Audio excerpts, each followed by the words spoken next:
ബിസ്മില്ലാ വൽഹംദുലില്ലാ വസ്സലാത്തു വസ്സലാമു അലാ അഷ്റഫിൽ മുർസലീൻ വഅലാ ആലിഹി വസഹ്ബിഹി അജ്മഈൻ അമ്മാ ബഅദ്.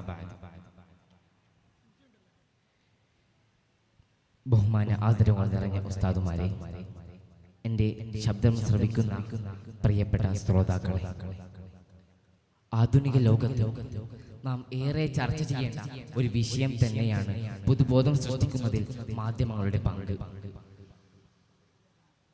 ആധുനിക ലോകത്ത് മനുഷ്യന്റെ ഓരോ നീക്കങ്ങളും സൂക്ഷ്മമായി നിരീക്ഷിച്ചു കൊണ്ടിരിക്കുകയാണ്. അത് ലോകത്തിന്റെ നാനാഭാഗങ്ങളിൽ നിന്ന് ചർച്ച ചെയ്യപ്പെടുകയും ചെയ്യുകയാണ്. ഈ ചർച്ച ചെയ്യപ്പെടുന്നതിന് അവസരങ്ങൾ ഒരുക്കി കൊടുക്കുകയും ജനങ്ങളുടെ ചെയ്തികൾ സമൂഹത്തിലേക്ക് വലിച്ചയിച്ചു കൊണ്ടുപോകുകയും ചെയ്യുകയാണ് മാധ്യമങ്ങൾ. എന്നാൽ ഇന്നത്തെ മാധ്യമങ്ങൾ നാം മനസ്സിലാക്കേണ്ടതുണ്ട്. സാമ്പത്തിക രാഷ്ട്രീയ നിയന്ത്രണ അധികാരത്തിലുള്ള തത്വങ്ങളുടെ ഒരു മിശ്രണമായിട്ടാണ് ഇന്നത്തെ മാധ്യമങ്ങൾ നിലനിൽക്കുന്നത്. മാത്രമല്ല, ആധുനിക ലോകത്തിന്റെ നാനാഭാഗങ്ങളിലും മാധ്യമങ്ങളുടെ ഓരോ കൈവെപ്പും വെച്ചുകൊണ്ടിരിക്കുമ്പോൾ നാം ഇവിടെ വഞ്ചിക്കപ്പെട്ടുകൊണ്ടിരിക്കുകയാണ്. കാരണം മാധ്യമങ്ങൾ നമ്മെ വഞ്ചിതരാക്കുകയാണ്. മാധ്യമങ്ങളുടെ ഓരോ പ്രവർത്തനങ്ങളും ഉണ്ടാവേണ്ടത് അവരുടെ ഉത്തരവാദിത്വത്തിനനുസരിച്ചാണ്. എന്താണ് അവരുടെ ഉത്തരവാദിത്വം? മാധ്യമങ്ങൾ എന്താണ് ഈ സമുദായത്തിന് വേണ്ടി ചെയ്യേണ്ടത്? ഒരു മനുഷ്യന്റെ സത്തചിന്തകളെ സമൂഹത്തിന്റെ പൊതുബോധവുമായി യോജിപ്പില്ലാതിരിക്കുമ്പോഴാണ് അവിടെ സംഘർഷങ്ങൾ ഉണ്ടാകുന്നത്. നമുക്കറിയാം, ഒരു വ്യക്തിയുടെ സ്വത്വചിന്തയെ മാനസികപരമായും ബുദ്ധിപരമായും വൈരാഗികപരമായും നാം കീഴ്പ്പെടുത്തേണ്ടിയിരിക്കുന്നു. ഈ ഒരു വൈവിധ്യത്തിലാണ് മാധ്യമങ്ങളുടെ പങ്ക് ഏറെ പ്രാവർത്തികമാക്കുന്നത്. നൂതലങ്ങളായ ചിന്തകളും കാഴ്ചപ്പാടുകളും ആശയങ്ങളും ജനമനസ്സുകളിലേക്ക് എത്തിക്കുകയും അവരുടെ ജീവിത ശൈലികളിൽ ഒരു ഉറപ്പായ ഒരു സ്ഥാനം കൈവരിക്കുകയും ചെയ്യുകയാണ്.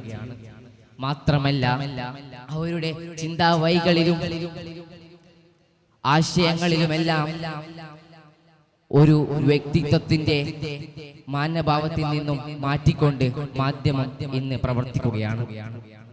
നിങ്ങളുടെ ശ്രദ്ധയെ ഞാൻ അങ്ങ് കളമശ്ശേരിയിലേക്ക് ശ്രദ്ധിക്കുന്നു. എന്താണ് അവിടെ നാം കാണുന്നത്? അവിടെ നടന്നത് ഒരു ബോംബ് സ്ഫോടനമാണെങ്കിൽ, എന്നാൽ മാധ്യമങ്ങളിൽ നടന്നത് അത് മാത്രമല്ല. മാധ്യമങ്ങളിൽ നടന്നത് ഒരു കുറ്റം ചെയ്യാത്ത ആളുടെ മേൽ ഒരു കുറ്റം ഏൽപ്പിക്കുകയാണ് മാധ്യമങ്ങൾ ചെയ്തത്. ഒരു മാധ്യമ പ്രവർത്തകൻ തന്റെ വാർത്തയിൽ ഈ സ്ഫോടനത്തെ ഹമാസിലെ സ്ഫോടനങ്ങളുമായി യോജിപ്പിക്കുകയും അതിനെ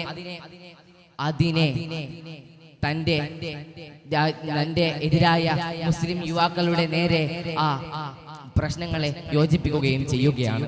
മാത്രമല്ല, പോലീസുകാർ അവരെ അറസ്റ്റിലാക്കുകയും ചെയ്യുകയാണ്. സോദരെ, നോക്കണം നിങ്ങൾ, മാധ്യമങ്ങൾ എന്താണ് ഇവിടെ ചെയ്തുകൊണ്ടിരിക്കുന്നത്. എന്നാൽ ഞാൻ പറയുന്നത് എല്ലാ മാധ്യമങ്ങളും കുറ്റക്കാരാണെന്നല്ല. ഭൂരിഭാഗം ആളുകളും ഇന്ന് കുറ്റം ചെയ്യുന്നവരായി മാറിക്കൊണ്ടിരിക്കുകയാണ്.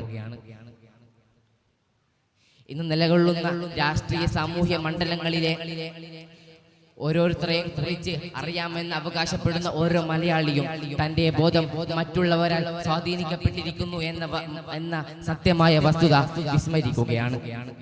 മാത്രമല്ല, ഇന്നീ കാണുന്ന നമ്മുടെ ഈ ഫോട്ടോ വരെ മാധ്യമങ്ങളിലെത്തും.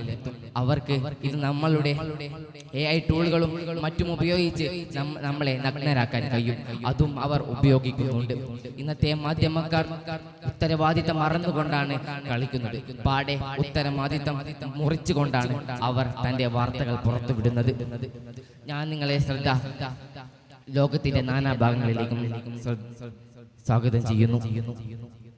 എന്താണ് അവിടെ നടക്കുന്നത്?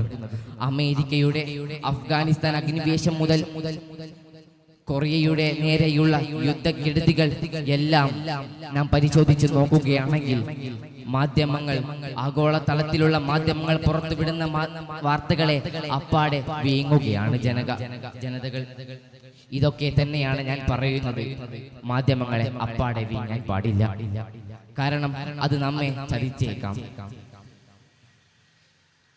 ഈ ഒരു അവസരത്തിലും നാം മാധ്യമങ്ങളെ ശ്രദ്ധിക്കേണ്ടതുണ്ട്. സാമൂഹ്യ രാഷ്ട്രീയ പണം എന്നീ തുടങ്ങിയ ആളുകളെ എടുത്താണ് അവർ കൂടുതലായും ഉറക്കം അഭിനയിക്കുന്നത്. മറ്റുള്ളവരടുത്ത് ഉണർന്ന് അഭിനയിക്കുകയും പക്ഷേ അവരുടെ അടുത്തെത്തുമ്പോൾ അവർ ഉറക്കത്തിലേക്ക് പോവുകയുമാണ് ചെയ്യുന്നത്. ഇതല്ല സഹോദരരെ വേണ്ടത്, ഇതല്ല മാധ്യമ പ്രവർത്തകരെ വേണ്ടത്. എല്ലാവരെയും സമത്വത്തോടെ കാണാനാണ് നാം പഠിക്കേണ്ടത്. നാം എന്നിട്ട് അവർക്കെല്ലാം പൊതുബോധം സൃഷ്ടിക്കേണ്ടതുണ്ട്. സാമ്പത്തിക രാഷ്ട്രീയ നിയന്ത്രണാധികാരമുള്ള തത്വങ്ങളുടെ ഒരു മിശ്രണമായിട്ടാണ് ഇന്നത്തെ പൊതുബോധം നിലനിൽക്കുന്നത്. മാത്രമല്ല, ലോകത്തുള്ള ജനങ്ങളുടെ പൊതുബോധം സൃഷ്ടിക്കുന്നതിൽ മാധ്യമങ്ങളുടെ പങ്ക് ഏറെയാണ്. ദൃശ്യ സാമൂഹിക മാധ്യമങ്ങൾ ഇന്ന് ജനങ്ങളുടെ രാഷ്ട്രീയം വരെ തീരുമാനിക്കുന്ന വളരെ പരിതാപകരമായ അവസ്ഥയിലേക്കാണ് നാം നീങ്ങിക്കൊണ്ടിരിക്കുന്നത്. ജനാധിപത്യത്തിന്റെ 4ാം സ്തൂപമായിട്ടാണല്ലോ നമ്മുടെ ഈ മാധ്യമങ്ങളെ കണക്കാക്കുന്നത് എന്ന് നമുക്കറിയാം.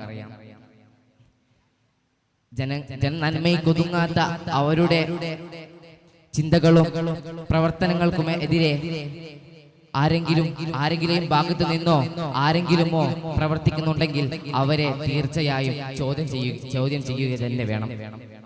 മാത്രമല്ല, ചോദ്യം ചെയ്യുകയും ഭരണ നേതൃത്വങ്ങളുടെ അഴിമതിക്കും കെടുകാര്യസ്ഥതയ്ക്കും അവിശുദ്ധ കൂട്ടുകെട്ടുകളെയും നാം തിരിച്ചറിഞ്ഞ് അതിനെ പൊതുജനങ്ങളിൽ ബോധം സൃഷ്ടിക്കേണ്ടതുണ്ട്. ഇന്നത്തെ കാലത്തുള്ള മാധ്യമങ്ങളെ നാം പരമാവധി സത്യം മാത്രം വിശ്വസിച്ചുകൊണ്ട്, സത്യം എന്താണ് തെറ്റെന്താണ് മനസ്സിലാക്കിക്കൊണ്ട് മാത്രം നമ്മൾ മാധ്യമങ്ങളെ മനസ്സിലാക്കുക. ഇന്നത്തെ കാലത്തുള്ള മാധ്യമങ്ങൾ പൊതുബോധം സൃഷ്ടിക്കുന്നതിൽ പിന്നോക്കക്കാരാണ്. ഇനി വരുന്ന തലമുറകളെ നല്ല ഭാവത്തിൽ നാം പൊതുബോധം സൃഷ്ടിക്കുക എന്ന് പറഞ്ഞുകൊണ്ട് എന്റെ വാക്കുകൾക്ക് ഞാൻ വിരാമം കുറിക്കുന്നു. അൽഹംദുലില്ലാഹി റബ്ബിൽ ആലമീൻ. അസ്സലാമു അലൈക്കും.